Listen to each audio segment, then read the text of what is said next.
Now I'm really stuck. I didn't realize that I still had my lights on and my batteries died. So now I'm waiting on a record to come give me a jump. So, anyways, moving forward to chapter 29. Now we're back to Vivian. Let's get into it. Congrats! You had your first fight as a real couple. Let's toast to that. Isabella raised her mimosa in the air, her smile totally sincere. My and Sloane's glass remained on the table. It's not something to celebrate, Isa, I said wryly. Of course it is. You wanted the full couple experience. That includes fights, especially over family. She finished her drink, undeterred by our willingness to participate in her toast. Honestly, couples who don't fight freak me out. They're like one broken dish away from snapping. The next thing you know, they'll be the subjects of a Netflix documentary series titled Love and Murder, The Couple Next Door. I couldn't help but laugh. You listen to way too much true crime. Isabella, Sloane, and I were eating brunch at a hot new spot in the Bowery. It'd been like 2 days since my fight with Dante, and I was still fuming over it. Not because he was wrong, but because he was right. Nothing stung more than the acrid taste of truth. It's research, Isabella said. Therefore, it's work. You can't blame me for working overtime, can you? Look at Sloane. She's on her phone, even though the world's best Eggs Benedict is sitting untouched in front of her. It's not untouched. I ate 2 bites. Sloane finished whatever she was typing and looked up. You try enjoying your food when one of your clients posts a social media tirade about their very famous ex-wife and proceeds to get into online arguments with. She checks her phone again. User 59806 about who should drive their car off the first cliff. Sounds tame for the internet, Isabella said. I'm kidding. Sort of. Look, there's not much you could do about it now except take away your client's social media access, which I assume you've already done. People will act stupid all day, every day. Enjoy your food, deal with them later. 2 hours of digital detox won't kill you. She pushed Sloane's plate closer to hers. Plus, you need all of the energy for all the fire breathing you'll do later. Sloane pursed her lips. Suppose you're right. I'm always right. Now, Isabella shifted her attention back to me. This fight. I think you should let it go on for another day before you have hot makeup sex. 3 days is adequate time for all that tension to build. And, Isa, I'm sorry, I don't have a sex life at the moment, okay? I'm living vicariously through you, she sighed. And the argument isn't a deal breaker, right? He's kind of right. Silence cloaked the table. I stared at my half-eaten plate, my skin icing despise of warmth from 2 mimosas. Don't get me wrong, I know how you feel, Isabella's voice softened, but I think it's one of the 2 cultural differences that takes time to smooth over. Dante cares about you, or he wouldn't have been so upset. He's just not great at expressing his thoughts tactfully. I know, my sighs carries days worth of agonizing. It's just hard to remember that when I'm in the moment and he's being so stubborn. In Dante's world, his word was law. He was always right, and people bent over backwards to accommodate or appease him. But that's the thing. It's not just his world anymore. It's ours. At least when it comes to our home life, arranged marriage or not, I'd signed up for a husband, not a boss. I just wasn't sure he knew that. He's Dante Russo, Sloane said, as if that explained everything. Inflexibility is his middle name. Personally, I think you should make him sweat. Shut him out until he comes to his senses. Great. So we'll be waiting until the turn of the next century, Isabella said. Viv, what do you want to do? Vivian, what a pleasant surprise. A smooth, creamy voice interrupted our conversation. Sorry, that was supposed to be like, Vivian, what a pleasant surprise. I straightened when an elegant older woman with a sleek silver bob and the skin of someone 30 years her junior stopped next to the table. Buffy, it's nice to see you, I said, hiding my surprise. She and her friends rarely stepped foot outside their uptown bubble. How are you? I pointedly ignored Isabella's quiet splutter when I mentioned the name Buffy. I'm well, dear. Thank you for asking. The 64-year-old grande dame looked immaculate as always in her cream silk blouse, gray tailored pants, and Mikimoto pearl-dropped earrings. I normally don't come out all the way down to the Bowery. Her tone insinuated the 25-minute car ride from her house was as arduous as the trek from Fifth Avenue to Brooklyn, but I hear the brunch here is divine. The best lobster eggs Benedict in town. I gestured at the empty chair. Would you like to join us? Neither of us wanted her to stay, but it was the polite thing to ask. Oh, what a sweet offer, but no thank you, Buffy said on cue. Bunny and I reserved the corner table. She glared at me as we speak. She simply hates sitting alone in public. She shot a reproving look at where a well-groomed blonde woman sat with her equally well-groomed toy poodle poking out of the top of her Hermes bag. Dogs weren't allowed in the restaurant, but people like Buffy and her friends operated by different rules. However, I wanted to stop by and congratulate you in person on securing Valhalla for the Legacy Ball venue. It's generated quite the buzz. Thank you, I murmured.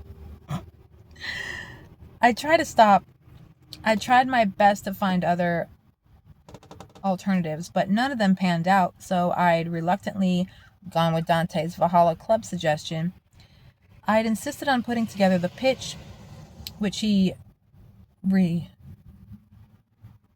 presented to the management committee since they don't allow non-members in the meeting. The approval process took almost a month, but I received the final confirmation 2 weeks ago. While part of me thrilled at landing such an exclusive venue, another part worried about what it would cost Dante. Not monetarily, but in terms of leverage and reciprocation. I'm sure Dante put in a good word for you, Buffy smiled. It pays to marry a Russo, doesn't it? My own smile tightened. The dig was subtle, but it was there. Since we're on the subject of the ball, I have a suggestion regarding the entertainment, she said. It's a shame Corelli lost his voice and can no longer perform. The famous opera singer was on hiatus while his voice recovered. The issue wasn't as severe as the venue flooding, but it was yet another problem in the pile that was mounting daily. Murphy's Law of event planning, something always went wrong, and the more important the event, the more went wrong. Don't worry, I already confirmed an alternative, I said. There's a wonderful jazz singer who agreed to perform the half her regular rate, considering the audience that'll be in attendance. How lovely, Buffy said. However, I was thinking we should book Victoria Foster instead. Victoria Foster, the sugar heiress? She's transitioned into the music scene, Buffy said smoothly. I'm sure she would appreciate the opportunity to perform at the ball, as would I. Her pointed statement pierced my confusion. I suddenly remembered the other reason why Veronica's name sounded so familiar. She was Buffy's goddaughter. I'm happy to meet with her and review her tape, if she had one. I kept my tone measured despite the knots twisting my stomach. However, I can't guarantee a spot in the lineup. As you know, the schedule is tight, and I already agreed to book the jazz singer. Buffy's eyes cooled into ice blue. I'm sure she'd understand if you had to cancel, she said, her smile intact but sharper, more deadly. This is an important event, Vivian. There's a lot riding on it, including your reputation and place in society. The unspoken threat hung over the table like a guillotine. Across from me, Isabella and Sloane watched the scene play out with wide eyes and icy fury, respectfully. I could tell Sloane was holding back some choice epithets, but thankfully, she didn't intervene. She didn't need to. Between my parents' visit, my argument with Dante, and the headaches I'd encounter with the ball, I'd reached the end of my rope. Yes, there is, I said in response to Buffy. Frost layered beneath my otherwise polite tone. That's why every detail must be flawless, including the performers. As the chair of the Legacy Ball Committee, I'm sure you'd understand anything less than perfection on stage would not be ideal. I have full faith in Veronica's commitment to her craft, which is why an audience shouldn't be a problem. Wouldn't you agree? The sounds from the restaurant became white noise as my heartbeat drummed in my ear. I was taking a huge risk insulting Buffy in front of other people, but I was sick of people trying to manipulate me into doing what they wanted. She could blacklist me after the ball, but until then it was my name on the invitations, my professional reputation on the line. I'd be damned if I let anyone destroy what I'd worked years for in the name of poorly concealed nepotism. Buffy stared at me. In reality, the silence lasted less than a minute, but every second stretched for an eon until her initial shock melted into something more inscrutable. Yes, she finally said, I suppose you're right. Her voice was as cold as eyes. Cold as her eyes. But if I didn't know better, I'd say it contained the tiniest hints of respect. Enjoy the rest of your meal. She turned to leave, but before she did, she cast a last look at me. And Vivian, I expect this to be the best legacy ball in the event's history. Buffy departed in the cloud of Chanel No. 5 in icy regality. Her exit pulled the pent-up air from my lungs. I slumped, no longer held upright by indignation and the need to prove she couldn't walk all over me. Telling off Buffy Darlington, Sloane's green eyes glittered with rare admiration. Impressive. I didn't tell her off, I refuted. I presented an alternate viewpoint. You told her off, Isabella said. There was a moment when I thought she would have a coronary and collapse right into your eggs. Buffy and Benedict, the new brunch combo. We stared at each other for a moment, stunned by the cheesiness of her joke, before we broke into laughter. Maybe it was the alcohol, or maybe we were all delirious from overworking and lack of sleep. But once we started, we couldn't stop. Tears sprung to my eyes, and Isabella's shoulders shook so hard the table rattled. Even Sloane was laughing. Speaking of B names, Isabella said after our mirth finally died down to a manageable level. Did I hear wrong, or did she say she was here with her friend Bunny? Bunny Van Houten, I confirmed with a grin, wife of Dutch shipping magnate Dirk Van Houten. Horror wiped the remaining amusement from Isabella's face. Who comes up with these names? She demanded. Is there a rule that the richer you are, the uglier your name has to be?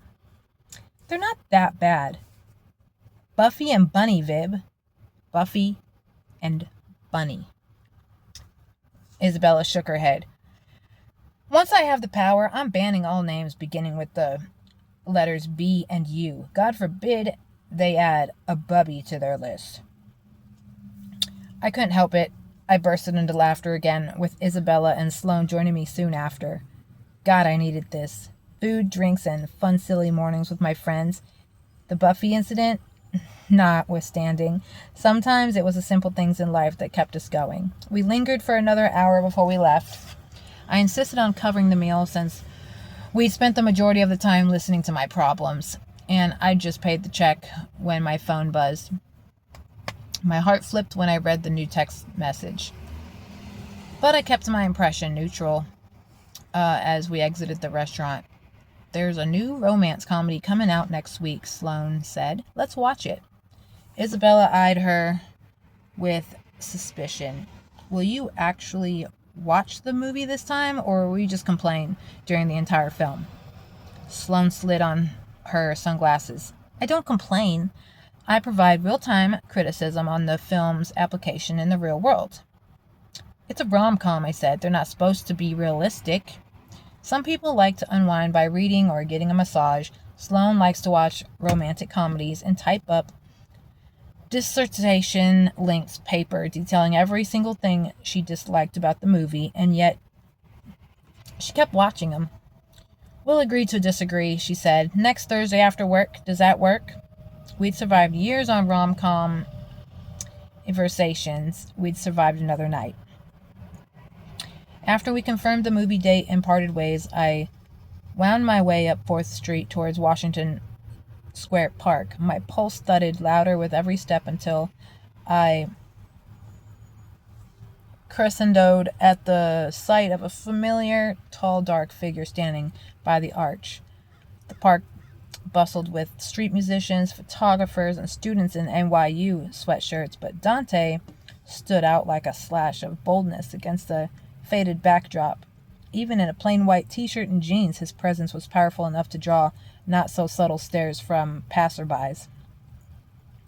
Our eyes connect across the street. Electricity crackled down my spine, and it took an extra beat to start walking after the last car passed. I stopped 2 feet from him. The sound of music, laughter, and car honks fell away as if he existed within the force field that prevented any outside intrusion. "Hi," I said, oddly breathless. "Hi." He tucked his hands in his pocket, the gesture endearingly boyish compared to his rugged features and broad, muscled frame. "How was brunch?" "Good." I pushed a lock of hair behind my ear.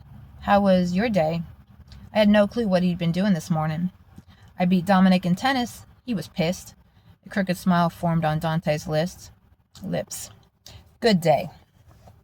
A laugh bubbled up my throat. It'd only been 2 days, but I missed him. His dry humor, his smiles, even his scowls. He was the only person who could make me miss every individual part of him as much as his whole, the good, bad, and the mundane. His eyes and mouth sobered. "I wanted to apologize," he said, "for Friday night. You were right. I should have tried harder to understand where you were coming from instead of ambushing you when we went home." His voice carried the stiffness of someone delivering an apology for the first time, but the underlying sincerity melted any grudge I might have held. "You were right, too," I confessed. I don't like admitting it out loud, but I am different around my parents. I wish I wasn't, but I blew out a breath. There are some things that might be too late to change. I was 28. My parents were in their late 50s or early 60s. At what point were our habits and dynamics so ingrained that trying to change them would be akin to trying to bend a concrete pillar? "It's never too late to change." Dante's eyes softened further. "You're fucking perfect the way you are, Vivian. If your parents can't see that, then it's their loss." His words grabbed a hold of my heart and squeezed. To my horror, a familiar prickle strang up behind my eyes, and I had to blink it away before I spoke again. "Maybe I'll wear a silk suit instead of tweed at our next dinner," I half joked. "Spice things up a bit." Silk suits you better anyway. Next time they drop in for a surprise visit, you can also tell them you've contracted a terrible, highly contagious stomach bug and lock ourselves in our apartment until they leave. I like it. I tilted my head. "But what would we do? Locked all day in the apartment?" He slid me a wicked grin. "I could think of a few things." Heat washed over my skin as I fought back a blossoming smile. "I'm sure you can." "So," I said, switching topics, "do you have any plans for the rest of the day?" "Yes." He slid his hand into mine. "The action as casual, as natural as breathing. I'm spending it with you." My smile broke free, as did the butterflies in my stomach. Just like that, we were okay again. It wasn't a long reconciliation, but it didn't need to be. Moving on didn't always involve big gestures or heavy talk. Sometimes the most meaningful moments were the small ones. A softening glance here, a simple but sincere apology there. Perfect, I said. Kept my hand in his as we walked away from the park. Because there was a new exhibit at the Whitney I've been dying to check out. Oh, that's so cute. They finally made up. Well, good. Now we're moving on to chapter 30. See you guys in the next video. Make sure you hit that like and subscribe button so you can stay tuned. Because we got 4 of these freaking books that we have to read in the future. Ugh. This one was slow enough as it is. Like, I hope the next 3 are better. Anyways, toodles for now.